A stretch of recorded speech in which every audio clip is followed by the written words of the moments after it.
วัสดีครับผมนายอรุณเขาทองช่างรถเล็กประจำศูนย์ดีสุประชากิจมอเตอร์เทลจำกัดสาขาสอยดาวครับวันนี้จะมาโรลเพลย์เรื่องการตรวจเช็คไฟส่องสว่างนอกรถและในรถนะครับแล้วก็การตรวจเช็ครีเลย์และการวัดฟิลนะครับต่อไปจะเป็นการตรวจเช็คไฟส่องสว่างนะครับไฟส่องสว่างก็จะมีไฟหลีหน้านะครับอันนี้เป็นไฟหลีด้านขวาอันนี้ไฟหลีด้านซ้ายนะครับติดหมดทั้งสองฝั่งนะครับต่อไปก็จะเป็นไฟตัดหมอกนะครับจะมีทั้งด้านขวาและซ้ายอันนี้ปกตินะครับติดหมดสองฝั่งต่อไปก็จะเป็นไฟสูงนะครับไฟสูงด้านซ้ายและด้านขวาติดหมดนะครับปกตินะครับต่อไปไฟต่ำครับอันนี้จะเป็นต่ำด้านซ้ายต่ำด้านขวาติดหมดปกตินะครับต่อไปเป็นไฟเลี้ยวด้านขวานะครับอันนี้นะครับไฟเลี้ยวด้านขวาอันนี้ไฟเลี้ยวด้านซ้ายนะครับต่อไปเป็นไฟฉุกเฉินนะครับไฟฉุกเฉินจะติดทั้งซ้ายและขวาพร้อมกันนะครับ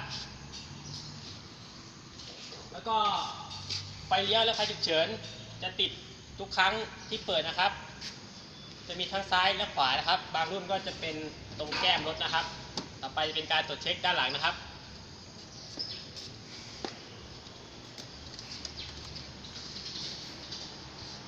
ด้านหลังก็จะมีไฟหลีนะครับไฟหลี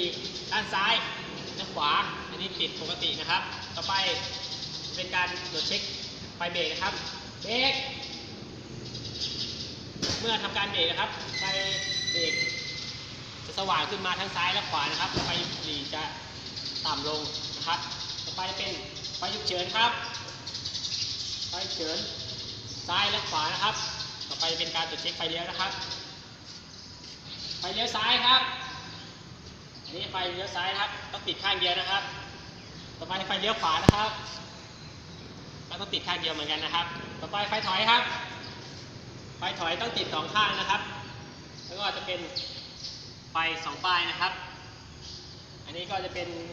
การตรวจเช็คด้านหลังนะครับไฟต่างๆต่อไปจะเป็นการตรวจเช็คภายในตัวรถครับ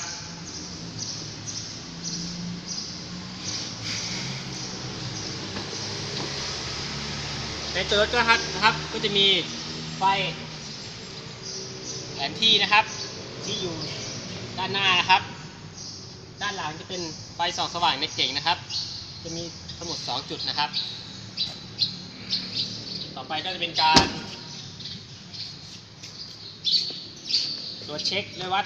รีเลย์และการวัดฟิลนะครับขั้นตอนแรกนะครับผมจะวัดฟิลก่อนนะครับอันนี้เป็นฟิล10 แอมป์นะครับก็ทำการวัดนะครับเปิดอุปกรณ์การวัดไปที่ย่านโอห์มนะครับนำขั้วก่อนจะตรวจเช็คต้องตรวจเช็คอุปกรณ์ก่อนนะครับต้องขึ้นค่า 0.0 โอห์มนะครับต่อไปทำการวัดนะครับแตะที่แดงและดำไปที่ขาของฟิลนะครับอันนี้ฟิลตัวนี้คือปกตินะครับ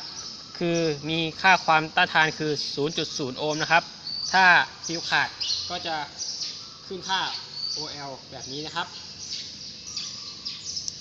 ต่อไปก็จะเป็นการวัด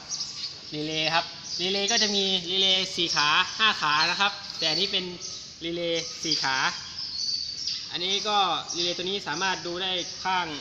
ของรีเลย์ครับรีเลย์ก็ค่า30 87ก็จะเป็นหน้าคอนแทคนะครับ86และ85ก็จะเป็นขดลวดอันนี้ผมจะลองวัดที่ขดลวดก่อนนะครับก็ขดลวดก็มีวิธีการดูคือมันจะอยู่ตรงข้ามกันนะครับอย่างนี้ครับอันนี้ก็จะเป็นขดลวดนะครับผมก็จะทำการวัดนะครับก็เช็คอุปกรณ์ก่อนนะครับต้องขึ้น 0.0 โอห์มนะครับก็ทำการวัดเลยครับ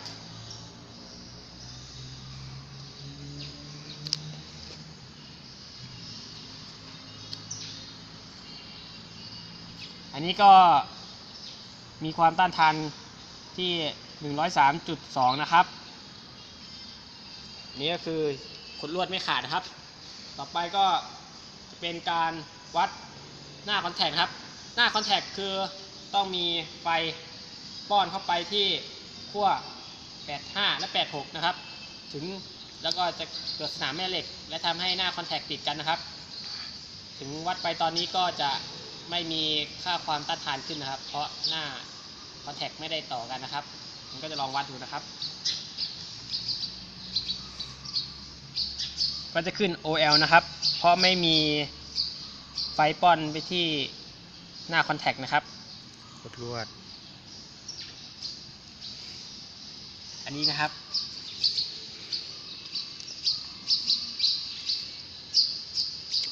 ผมก็จบการนำเสนอการเช็คไฟส่องสว่างนอกรถในรถและการตรวจเช็ครีเลย์และการวัดฟิวนะครับ